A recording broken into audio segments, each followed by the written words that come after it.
rabbil alamin wassalatu wassalamu ala asyrofil anbiya'i wal mursalin sayyidina Muhammadin wa ala alihi wa sahbihi ajma'in, amma ba'du. Yang kami hormati, kami muliakan, kami cintai, kami banggakan semua jamaah muslimin muslimat yang hadir pada malam ini.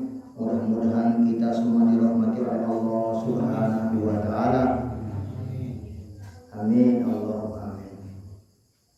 Alhamdulillah, kita panjatkan rasa syukur kehadirat Allah Subhanahu wa taala yang mana pada malam ini kita bisa melanjutkan kegiatan yang sangat mulia ini setelah kita melewati bulan suci, bulan Ramadan. Mudah-mudahan semua yang sudah kita lakukan di bulan Ramadan diterima oleh Allah Subhanahu wa taala, sehingga kita mendapatkan pengampunan dari Allah, mendapatkan rahmatnya, dan mendapatkan kebebasan dari siksa neraka. Amin Allahumma amin. Sebelum melanjutkan pembacaan kitab ini, kita melalui Ramadan ini sebetulnya bagaikan seperti diklat, ya, seperti pelatihan, riyadhah, mujahadah, melewati pendidikan tarbiyah, takdib. Selama bulan Ramadan kita sudah dididik, dilatih tidak bohong, tidak riba, tidak fitnah, menjaga mata dari pandangan yang menimbulkan syahwat, sudah menjaga mulut tidak makan, tidak minum, syahwat perlu ditinggalkan dan syahwat-syahwat yang lain ditinggalkan. Kemudian kita tarawih, kita tadarus, semua amal-amal baik, bahkan kita juga sudah banyak bersedekah di hari-hari maupun di malam-malam bulan Ramadan. Ini tinggal kita lanjutkan, karena termasuk tanda bahwa apa yang sudah kita lewati itu diterima oleh Allah SWT adalah melanjutkan, continue, ya, melakukan lagi. Jadi jangan hanya berhenti, wah sudah Syawal berarti kita bebas. Enggak, sebetulnya kita lanjutkan. Puasanya kita lanjutkan dengan puasa Senin Kamis, dengan puasa 6 hari di bulan Syawal, yang mana 6 hari di bulan Syawal itu sama dengan puasa Yaumudar, Saumudar, puasa satu masa, maksud 1 tahun, ya, besar sekali pahalanya. Dan tidak harus turut temurun, tidak harus tanggal 2, 3, 4, 5, 6, tidak, terserah tanggal berapa saja, hari apa saja, pokoknya masih ada bulan Syawal. Dan sekarang masih ada bulan Syawal. Yang belum puasa sunnah bisa dicari Senin, Kamis, ya, besok Kamis atau Senin lagi, 6 hari di bulan Syawal. Yang tadarus kita lanjutkan tadarus. Yang sholat malam walaupun mungkin hanya 2 salam, 4 salam, kita lanjutkan. Yang witir tidak bisa bangun malam setelah isya, yang bisa bangun malam setelah bangun tidur. Kalau itu dilanjutkan semua, insya Allah kita sampai tahun-tahun berikutnya kita menjadi lebih baik. Jadi rapot kita sudah bersih, sudah seperti baru dilahirkan, jangan dikotori lagi. Mudah-mudahan Allah Subhanahu wa taala memberikan kita semua kemampuan untuk melanjutkan kegiatan-kegiatan yang sudah kita lakukan sepanjang bulan Ramadan. Amin Allahumma amin. Mudah-mudahan semuanya diterima oleh Allah Subhanahu wa taala. Amin Allahumma amin. Dan mudah-mudahan kita diberikan umur yang panjang, sehat walafiat, beribadah kepada Allah sampai ke Ramadan yang akan datang. Amin Allahumma amin. Salawat dan salamnya mudah-mudahan senantiasa tercurahkan pada suri tauladan kita, panutan kita, kasih kita, Nabi Muhammad SAW serta keluarganya dan para sahabatnya. Amin Allahumma amin. Kita lanjutkan pembacaan kitab Khosais, keistimewaan umat Nabi Muhammad SAW. Kita sudah beberapa kali membacanya, keringanan-keringanan, cara tobat, menghapus dosa, dan lain sebagai cara membersihkan najis, sanksi atas perbuatan dosa. dan lain sebagainya. Kita akan lanjutkan. Qala al-musannif rahimahullah wa nafa'ana bi fidaran amin. At-ta'un alaqun 'alal umamis sabiqah. Ta'un itu adalah siksaan, malapetaka, musibah yang punya makna azab terhadap umat-umat zaman dahulu atau umatnya para nabi-nabi zaman dahulu selain umat Nabi Muhammad Shallallahu Alaihi Wasallam. Taun itu adalah penyakit wabah yang sangat sakit. Kalau dan taun ini bukan sering ada, jarang ada. Tapi kalau ada di satu kota, biasanya satu kota kena semua. Dan taun itu sangat sakit. Kalau kena pagi, sore mati. Kena sore, pagi mati. Itu taun. Tapi taun tidak pilih-pilih orang, biasanya satu kampung kena semua dan sangat sakit. Bukan hanya flu, batuk yang kayak kemarin katanya COVID itu, taun tidak. Taun tidak seperti itu. Taun dari zaman dulu sudah ada, ya. Dari zaman umat Nabi Muhammad juga ada. Waqad akhbarana sallallahu alaihi wasallam annahu kana rijsan wa adzaban ursila ala taifatin min bani Israil wa ghairihim. Telah diberitahu oleh Nabi Muhammad sallallahu alaihi wasallam bahwa taun itu adalah rijsan. Satu hal yang rijis itu punya arti najis, ya, tidak suci, najis, sesuatu yang tidak baik. Wa adzaban dan adab, sanksi siksa dari Allah. Ursila ala ta'ifatin min bani Israil, yang Allah kirim untuk satu golongan dari Bani Israel. Wa ghairihim, dan selain Bani Israel juga Allah kirim taun sebagai adab.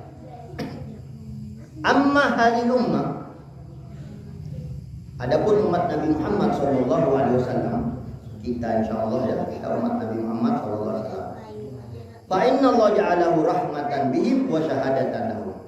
Kalau ada taun mengena umat Nabi Muhammad, maka taun tersebut Allah jadikan sebagai rahmatnya Allah, tanda kasih sayangnya Allah, wa syahadatan, dan mati syahid. Orang yang kena taun itu dianggap mati syahid, walaupun tidak berperang di medan perang melawan orang kafir, tidak mempertaruhkan nyawa kita, tapi kok tahu-tahu di kampung ada taun, maka orang Islam yang kena taun mati syahid. Kalau mati syahid. Ini kalau untuk umat Nabi Muhammad sallallahu alaihi wasallam.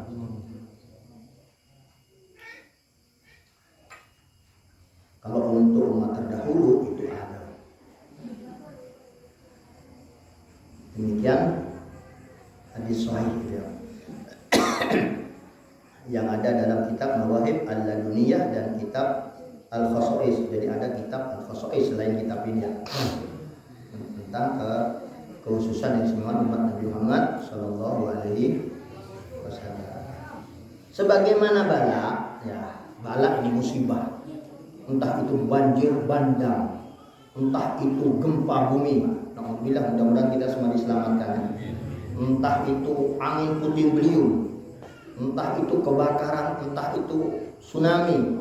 Pokoknya kalau ada musibah bala dari Allah Subhanahu wa taala, itu kalau orang baik-baik, maka kemungkinan besar mengangkat derajatnya.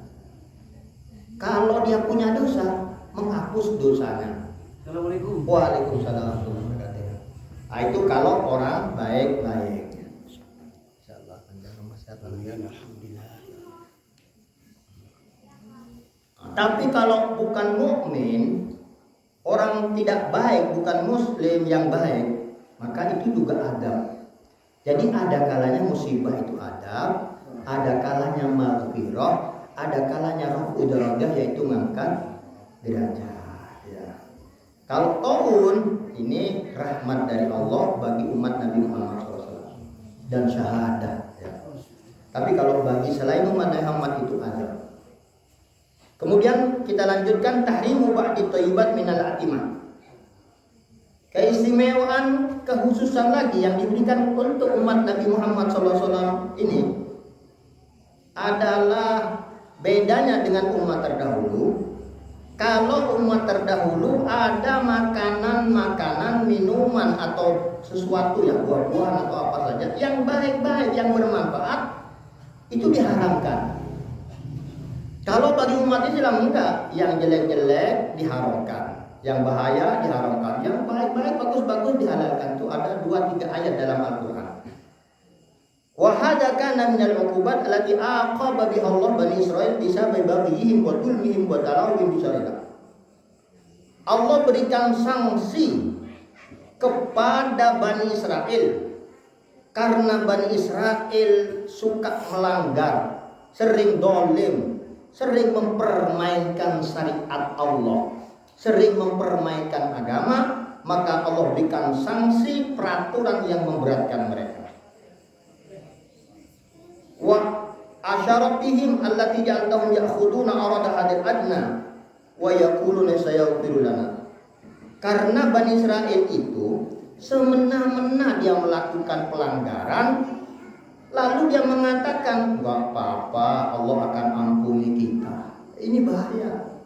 Enggak boleh kita sengaja maksiat lalu mengentengkan maksiat dengan alasan, "Enggak apa-apa, Allah akan mengampuni kita. Allah Maha Pengampun, Allah Maha Pemaaf." Ini tidak boleh. Itu namanya mempermainkan. Kalau kita berbuat dosa lalu kita istighfar, tak apa-apa, bagus kita istighfar, tapi jangan ngeremehkan. Maksud jangan yakin bahwa kita akan diampuni. Belum tentu. Itu Bani Israel. Yang mana Allah SWT berfirman terkait dengan Bani Israel dalam surat An-Nisa ayat 160. Wa bidulmin minal ladzina hadu harramna 'alaihim thayyibatin uhillat lahum wa bisaddihim an sabilillahi katsira. Karena kedoliman yang telah dilakukan orang-orang Yahudi, maka kami haramkan bagi mereka beberapa hal yang baik-baik yang dulunya sudah dihalalkan, kami haramkan. Sebabnya adalah kedoliman, wa bisaddihim an sabilillahi katsira, karena sering melawan syariat Allah, sering apa ya?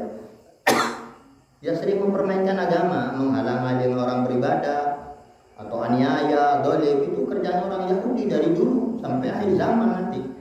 Nah, itulah Yahudi. Sehingga dalam syariat nabi-nabi terdahulu mereka dikasih sanksi dengan diharamkan ini, diharamkan ini, diharamkan. Banyak haramnya untuk mereka. Padahal baik-baik dan bermanfaat. Wa qad bayyana Allah ta'ala anwa ma harrama 'alaihim. Allah telah menerangkan beberapa hal yang diharamkan untuk mereka, yaitu kullu dzurrin, semua hewan yang mempunyai kuku yang yang digunakan untuk mencakar atau memangsa hewan-hewan lainnya. Atau kalau itu memang untuk kita juga nggak boleh ya. Kalau Bani Israel pokoknya punya kuku, walaupun tidak memangsa, ya di sini sebutkan gitu, seperti burung, ya, onta, bebek, angsa, itu tidak boleh untuk mereka. Untuk kita boleh. 2 asyahmu gajih, ya. Gajihnya hewan apa saja tidak boleh untuk mereka. Haram fil baqari wal ghanam, baik itu sapi maupun kambing. Kalau ada gajihnya haram.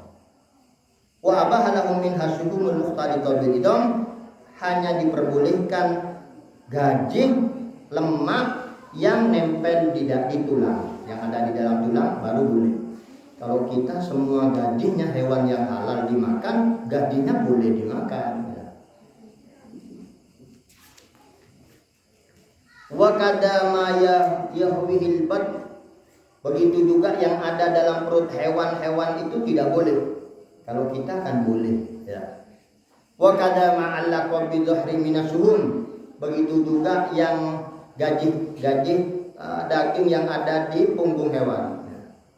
Sebagaimana diterangkan dalam surat Al-An'am yang diterangkan di dalam kitab Tafsir Ibnu Katsir. Adapun umat Nabi Muhammad SAW, Allah membolehkan semua yang baik, semua yang bagus.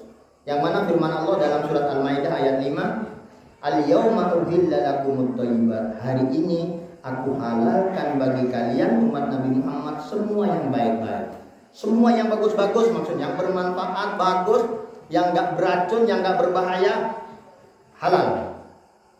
Kemudian dalam surat Al-A'raf ayat 157 firman Allah, wa yuhillu lahumut thayyibat, dan dihalalkan oleh Allah untuk umat Nabi Muhammad, untuk muslimin, mukminin, at-thayyibat, semua yang bagus-bagus.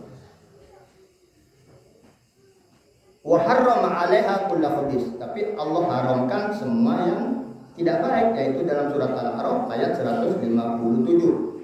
Yaitu lanjutannya tadi, wa yuhillu lahumut thayyibat wa yuharrimu 'alaihimul khaba'is. Dihalalkan yang bagus-bagus, diharamkan yang tidak bagus, tidak baik, yang berbahaya, yang menjijikkan, dan seterusnya dan seterusnya. Nah, itu kalau yang berbahaya tidak boleh ya. Babi tidak boleh, anjing tidak boleh ya. Kalau bayinya boleh. Yang ke-11, tahrimul ghanaim alaihim, yaitu diharamkan ghanimah. Dulu selain umat Islam itu juga ada peperangan. Selain Nabi Muhammad, yaitu Nabi Isa, Nabi Musa, Nabi Soleh, Nabi Nuh, ya kecuali Nabi Adam. Nabi Adam belum ada musuhnya kecuali iblis ya. Dan umatnya hanya putra-putrinya. Tapi nabi-nabi semuanya di bawahnya Nabi Adam itu berdakwah, dan dalam dakwah pasti ada musuhnya. Ada peperangan yang dilakukan oleh nabi-nabi terdahulu, juga oleh Nabi Muhammad SAW. Fakanu idza kana musa'an min adahim lam yahillu lahum ayakhudhu wa yatasarrafu. Mereka para nabi zaman dahulu itu kalau melakukan perang lalu menang, mendapatkan harta rampasan, tidak halal bagi mereka untuk diambil maupun dipakai. Ya, mau digunakan nggak boleh. Umpamanya dapat pedang, dapat kuda, nggak boleh dipakai. Dapat uang, nggak boleh diambil. Bal yajma'unahu wa tanzilu naru minas sama faturiku. Tapi mereka kumpulkan. Kalau habis perang dan menang dapat harta rampasan dikumpulkan. Lalu Allah kirim api dari langit, habis angus. Gak ada siapapun yang boleh menikmatinya. Itu dulu. Fayakunu dzalik alamat qabuli ghadabati. Jadi sebagai tanda bahwa peperangan mereka diterima oleh Allah Subhanahu wa taala apabila semua harta rampasan itu dilalap api, dari langit keluar api, angus semua, itu berarti tanda diterima. Dalam kitab surah Al-Mawahib Al-Laduniyah. Kama qala Allah Ta'ala, sebagaimana Allah Ta'ala berfirman yang termaktub dalam surat Al-Imran ayat 183, hatta ya'tina bi qurbanin ta'kuluhun nar.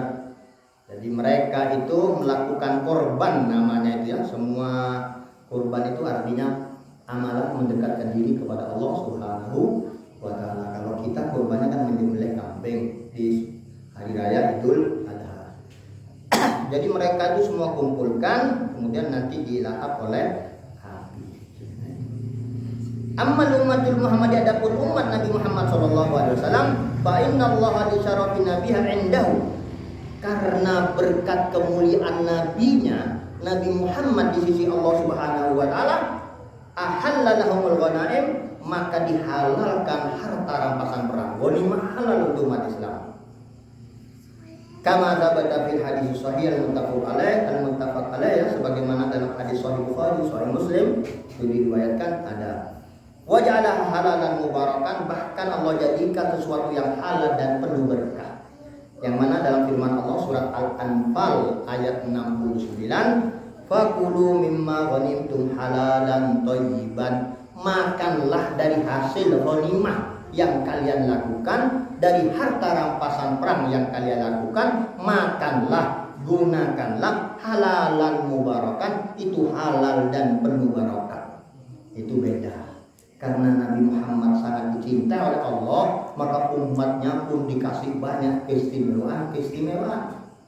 Sebelumnya kan kita coba tahu, umat terdahulu kalau ada najis potong langsung. Kalau punya dosa langsung disanksi, ditulis di pintunya, ini melakukan dosa ini. Gak ada ampunan, gak ada tobat. Kalau sekarang Untuk umat Nabi Muhammad ini tidak perlu diberitahu orang melakukan dosa. Justru dilarang memberitahu pelanggaran orang lain atau kemaksiatan orang lain. Harus disembunyikan. Kalau dulu harus diumumkan. Itu bedanya dan banyak sekali perbedaan atau keistimewaan umat Nabi Muhammad Shallallahu Alaihi Wasallam. Yang ke-12, tahrim sholat alaihim illa fi mawadi' makhsusah. Ini perlu dicermati. Ini kenikmatan yang wajib kita syukuri. Dulu selain umat Nabi Muhammad SAW itu juga wajib puasa, wajib zakat, wajib sholat. Tapi beda cara bersucinya, beda. Kalau mereka baju kena najis, potong bajunya. Badan kena najis, potong anggota badannya. Kalau kita kan tidak cuci, enak. Lalu kalau sholat, haram mereka sholat kecuali di tempat tertentu. Maksud tidak boleh atau tidak diterima sholatnya kecuali di tempat tertentu. Sampai sekarang orang Kristen, orang Yahudi, orang agama apa saja, nggak ada sembahyang sembarangan, nggak ada ibadah sembarangan. Mereka ibadah di tempat peribadatannya, di hari tertentu, di tempat tertentu. Ya di gereja bagi orang Kristen. Ya. Dan gerejanya kan beda-beda. Gereja Katolik beda, gereja Protestan beda, gereja saya kurang hafal itu apa namanya, senodenya orang Yahudi, orang Kristen itu. Saya kurang hafal ya. Itu beda-beda. Mereka punya tempat. Muslim memang ada musola, ada masjid. Itu hanya beda istilah saja. Ada surau, beda langkar, beda apa. Tapi mereka boleh sholat di sawah, boleh. Sholat di gunung boleh, sholat di jalan raya boleh. Sholat di tanah boleh, sholat di jalan boleh, sholat di atas mobil boleh, sholat di pesawat boleh, sholat di kereta boleh. Orang Pamulang tidak harus sholat di Pawangan. Kalau pas ada di Bajulmati, silakan sholat Bajulmati.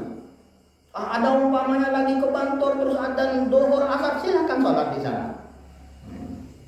Tidak seperti mereka. Wadalik an-naman madon minal umam. Dulu umat-umat terdahulu kanu la yusalluna illa fi makanin makhsus. Mereka enggak boleh sholat kecuali di tempat tertentu. Jadi kalau mereka jalan jauh, waktu sholat cepat pulang, harus sholat di rumahnya, di tempatnya gitu. Kalbiya was-sawami wal kanais, ya seperti itulah istilahnya ya, apa vihara atau gereja atau kanais itu gereja ya. Faman ghaba minhum an maudi sholati lam yajuz lahu yusalli fi ghairi min biqai ardi hatta yaudila. Siapa yang keluar dari tempat atau dari kampungnya, dia enggak boleh sholat di sana. Harus dia pulang kembali ke tempat asalnya baru boleh sholat. Summa yaqdi kullama fatahu. Kalau tidak bisa pulang karena perjalanan jauh, nanti harus diqadha. Kalau kita pas musafir mudik Sleman ke Madura, ke Kamma, ke Surabaya, ke Jakarta seminggu, repot kodok 1 minggu ya. Alhamdulillah kita naik kereta ya sholat di kereta, naik pesawat sholat di pesawat. Ke Jakarta ya sholat di Jakarta, nggak harus kodok. Kalau mereka harus kodok. Dalam kitab Fathul Bari itu. Wa indal Bazzar min hadis Ibnu Abbas radhiyallahu anhu, wa lam yakun ahadun min anbiya yusalli hatta yablugh mihrab. Kata riwayat Imam Al-Bazzar dari hadis sahabat Abdullah bin Abbas radhiyallahu anhu, tidak satu pun nabi-nabi terdahulu sholat kecuali di mihrabnya. Mihrab itu seperti ini nih, pengimaman itu mihrab. Atau ya inilah musholla atau zawiyah atau apa ya. Itu mihrab. Dalam kitab Fathul Bari itu sarana hadis Bukhari. Jadi nabi-nabi pun nggak bisa sholat kemana terus sholat di sana kemana, nggak boleh. Kalau mau sholat harus ke mihrabnya sendiri, balik lagi. Kalau kita tidak mau sholat di mana saja, itu zawiyah ya. Jadi jangan salah paham. Sebetulnya masjid dan mushola sama-sama tempat khusus untuk sholat. Tapi kalau umpamanya dipakai musyawarah, nggak apa-apa. Masjid Nabi juga dipakai musyawarah. Ya. Dipakai kegiatan tidak apa-apa. Bahkan Nabi pernah dalam hadisnya Aklinu nikah. Kalau kalian mengadakan akad nikah, aklinu, jangan disembunyikan. Harus ada orang tahu. Ya. Wa'madu habil masajid. Lakukan akad nikah itu di masjid-masjid. Maksudnya yang afdol akad nikah di musola, di masjid, tapi di rumah boleh. Wadribu alaih dubur, kata Rasulullah. Pukullah rebana. Undang orang. Lakukan di masjid. Kenapa lakukan di masjid? Dulu kalau masjid itu tempat umum, pasti diketahui orang banyak. Karena banyak orang duduk-duduk di masjid, ngaji, wiridan. Terus kata Rasulullah, pukul rebana. Jadi pukul rebana di dalam masjid gak salah. Baca qasidah gak salah. Baca sholawatan di masjid pakai rebana gak salah. Itu ada hadis Nabi. Bisa dicari di kitab-kitab itu. Yang masyhur kan aulimu ya, adakan walimah. Nah, walaupun bisyatin kata Rasul, walaupun hanya memberikan hidangan satu kambing. Satu kambing itu kecil kalau zaman dulu. Kalau di Arab sampai sekarang kambing itu kecil. Kalau kita ada usah repot-repot, jangan niru itu, wah kambing berat. Ayam boleh. Yang penting bikin walimah, undang orang, mau kasih ayam, mau kasih kambing, mau kasih ikan laut, ikan bakar, yang penting kasih hidangan. Adakan walimah, biar ada saksinya, biar banyak yang mendoakan ya. Nah, ini terkait dengan masjid dan musola ya. Jangan dipertentangkan. Oh, haram bikin masjid di sini karena sudah ada masjid. Yang nggak boleh itu bikin jumatan dua di satu desa. Itu menimbulkan kurang persatuan. Kalau satu desa, hadis yang benar tidak sah masjid kedua. Tapi sekarang di desa-desa yang banyak kiainya, banyak pondok pesantrennya, kok ada jumatan 2, 3, 4 yang nggak apa-apa itu. Ternyata kata ulama, kalau darurat boleh bikin masjid kedua untuk jumatan. Apa daruratnya? Pertama, masjid yang ada pertama sudah penuh, tidak mencukupi, masyarakatnya banyak. Itu. Kedua, sudah sangat jauh, beda dengan zaman dulu. Zaman dulu 10 kilo itu jalan kaki untuk jumatan. Ya, ini sebagai contoh, saya ini orang dusun Boro, desa Panggungrejo, kecamatan Gondang Legi. Saya punya tetangga dulu umurnya panjang. Saya masih ketemu dengan orang itu. Katanya kalau jumatan dulu ke Masjid Bulu Lawang. Mungkin sampai banyak yang tahu. Kalau mau ke Malang, ada Masjid Bulu Lawang di pertigaan pasar sebelah kanan. Dulu hanya itu, panjang Gondang Legi, belum ada masjid jumatan, dulu gak ada. Pagi sudah berangkat ke sana, pulangnya sore, gak ada sepeda motor, gak punya sepeda pancal, apalagi sepeda motor, sepeda pancal, jalan kaki. Kalau sekarang ada orang mau sholat Jumat bisa jalan kaki 1 kilo, oh ada. 50 meter naik sepeda motor, padahal 50 meter. Apalagi 100 meter, apalagi 1 kilo, nggak ada yang jumatan kalau zaman sekarang. Kalau masjid kita dekat ini juga, saya kalau jumatan cuma 14 orang, 19 orang, tuh mana yang lainnya? Ya. Nah itu ya. Jadi kalau jumatan memang sebaiknya tidak boleh terlalu banyak masjid di jumatan. Tapi kalau hanya bangun masjid, silakan. Ya. Ayyamawadi. Salatan la takhtassu shalah minha bimaudin duna ghairi kama thabata fi sahih. Sebagaimana dalam kitab hadis sahih diriwayatkan Imam Bukhari ya.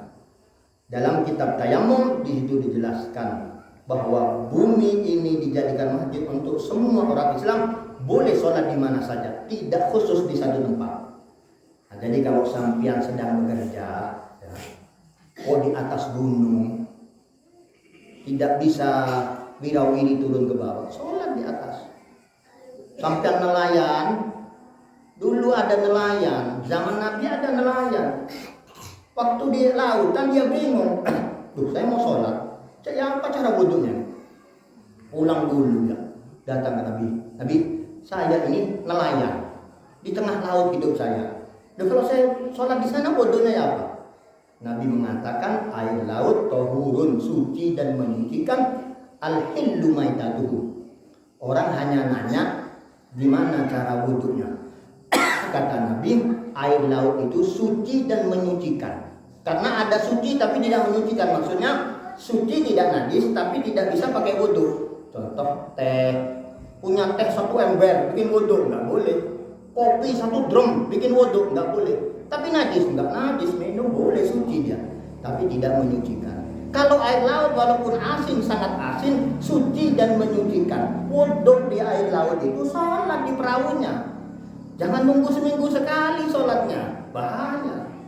Gimana kita selalu ingin dapat rezeki dari Allah, ingin pertaniannya kita barokah, pertaniannya lancar, jangan lupa sholat dientengkan. Nah, jangan, ini kewajiban dari Allah, ini ujian untuk kita. Ceknya menegang pangeran, rezeki terus, macam ngomong terus, sehat terus, jangan tak dilakukan. Nah itu. Terus Rasulullah itu luar biasa. Ditanya tentang wudhu di laut, dia bilang suci menyucikan, al-hillu maitatuhu, halal bangkainya. Ditambahin Nabi tahu. Ini kalau belum diberitahu nanti orang bingung. Sekalian diberitahu jadi gak usah nanya lagi. Semua hewan yang hidup di laut terus mati di laut, bangkai halal dimakan. Ya, tapi kalau ayam nyemplung laut jangan dimakan. Kalau orang nyemplung laut sampai ngambang jangan dimakan. Tapi hewan apapun namanya, kalau memang hidup di laut terus mati boleh dimakan. Itu khusus hanya yang di laut. Kalau ayam ketabrak motor terus mati jangan dimakan, juga haram. Kecuali dia keluduk cepat disembelih bismillahirrahmanirrahim, baru boleh dimakan. Kalau dibiarkan terus mati, wah haram, itu bangkai. Walaupun aja. Nah itu jadi yang ke laut pakai air laut. Yang di daerah lain yang tidak ada air pakai tayamum, pakai tanah. Pokoknya sholat. Di kereta api sholat, di pesawat sholat, ambil saja. Ambil di mana, kalau di sini di bawah ini, kalau di rumah di bawah karpet pasti ada debunya. Buka karpet, kita sentuhkan. 1 kali sentuhkan, kedua tangan, selesai sholat. Nah, ini termasuk keistimewaan umat Nabi Muhammad SAW. Sholat di mana saja. Pemain bola sholat di lapangan. Kita lihat di Eropa. Lagi bola sholat semua di lapangan, sholat. Tidak usah nunggu cuci mandi dulu ke musola, ada maghrib. Kayak orang Indonesia, kayak kita penonton maupun pemain sebelum asar sudah di stadion, habis isya baru keluar. Lalu sholat asar duhurnya di mana? Maghribnya sholat di stadion, sholatlah ya, di lapangan sholatlah. Untuk umat Islam itu sudah dapat dispensasi, dapat keringanan, bisa sholat di mana saja. Bisa.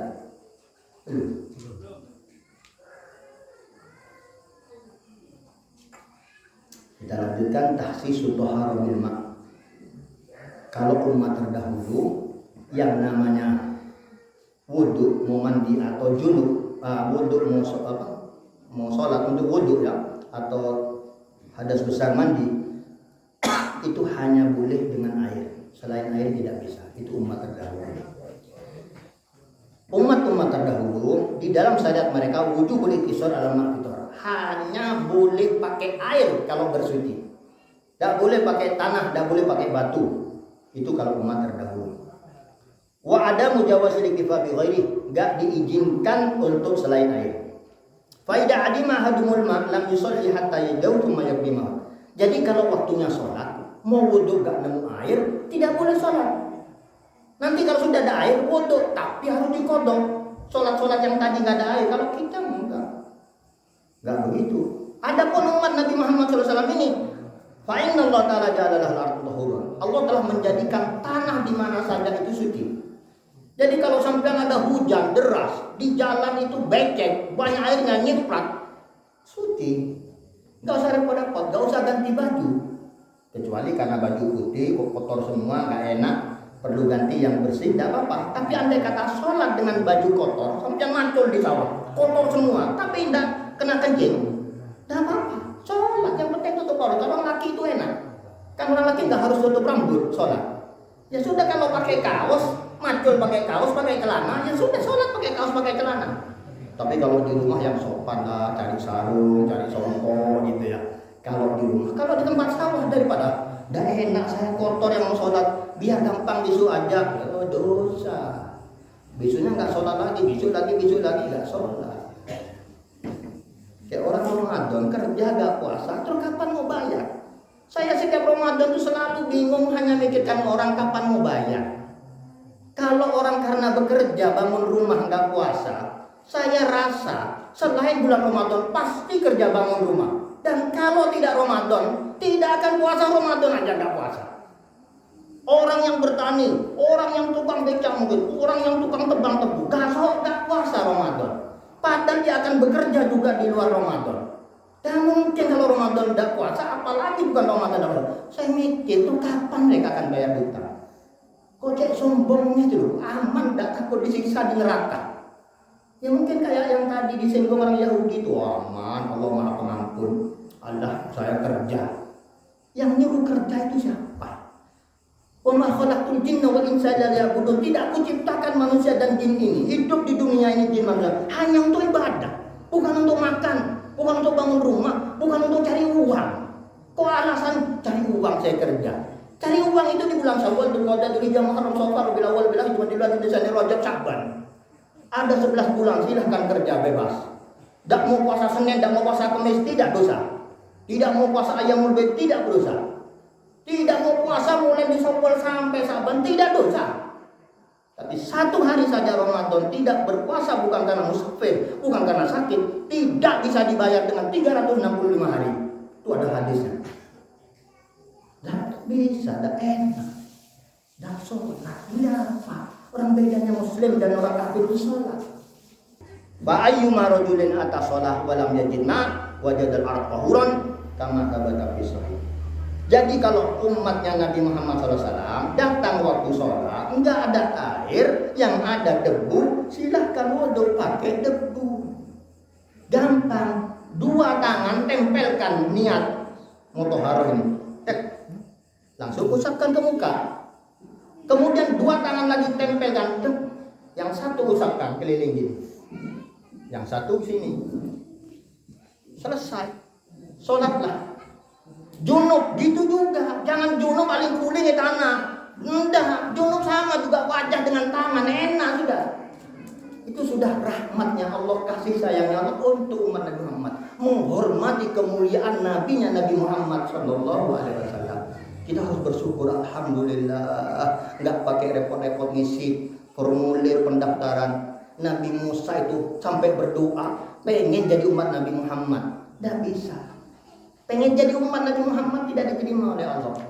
Yang jadi umat Nabi Muhammad itu sekarang Nabi Khidir, Nabi Isa, Nabi Idris, satunya Nabi Ilyas ya kalau tidak salah. Ilyas apa Ilyas? Karena ada 4 nabi yang tidak wafat, 2 di langit, 2 di bumi. Itu sekarang jadi umat Nabi Muhammad, dia sholat, dia bersahadat, sama syahadat asyhadu an la ilaha illallah wa asyhadu anna Muhammadar Rasulullah. Dan Nabi Isa sebentar lagi akan turun dan bermakmum kepada Muhammad bin Abdullah Imam Mahdi. Suruh ngimamin, tidak mau, karena dia bilang saya makmum, imamnya jenengan. Karena beliau adalah umat Nabi Muhammad SAW.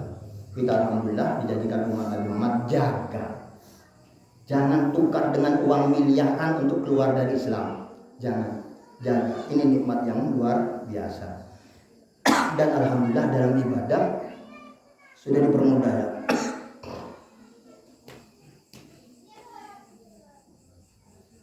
Sholat gampang, bisa dijamak. Kalau perjalanan jauh bisa dikosor. Duhur asar bisa gabung, maghrib bisa gabung. Duhur asar bisa jadi 2 rakaat, kan gampang. Ada air, nggak ada air tayamum, gampang. Di rumah ya sholat di musola masjid, di perjalanan sholat di atas kendaraan, jadi dipermudah. Bisa berdiri silahkan berdiri, kalau lagi pusing tidak sehat duduk. Kalau tidak mampu duduk, mungkin tekanan darah tidak normal, tiduran, sholat tiduran. Yang penting sholat selama sadar, tidak boleh tidak sholat selama sadar. Kalau sudah koma sebelum titik, boleh tuh gak sholat. Tapi kalau belum koma, sebisa-bisanya, tidak bisa berdiri, duduk, tidak bisa duduk berbaring, tidak bisa wudhu, tayamum. Jadi kan gampang gitu. Karena sholat itu gak bisa dibayar dengan beras, beda dengan puasa. Sholat itu gak bisa dibayar dengan sholatnya anak, istri, murid, apa, cucu, gak bisa. Kalau umroh, zakah, haji bisa dilakukan oleh orang lain. Kalau zakat bisa diwakili, ya, tapi sholat tidak bisa. Mudah-mudahan sholat kita diterima oleh Allah Subhanahu wa taala. Mudah-mudahan Allah berikan kemampuan kita istiqomah, berikan kemampuan kita semua selalu beribadah kepada Allah Subhanahu wa taala. Mungkin sudah isya? Sudah. Insyaallah mudah-mudahan tidak ada halangan, bulan depan kita lanjutkan ya. Bulan depan sudah pindah pasal, pindah ke bab, tapi masih tetap yaitu keistimewaan umat Nabi Muhammad SAW dengan dimuliakannya umat Nabi Muhammad dengan pemberian rahmat Allah yang khusus. Seperti apa itu insya Allah kita baca, kita kaji bulan yang akan datang. Mudah-mudahan semuanya sehat walafiat, panjang umur, mudah rizkinya, banyak rizkinya, rizki yang halal, rizki yang baik, rizki yang thayyib, rizki yang barokah. Amin. Allah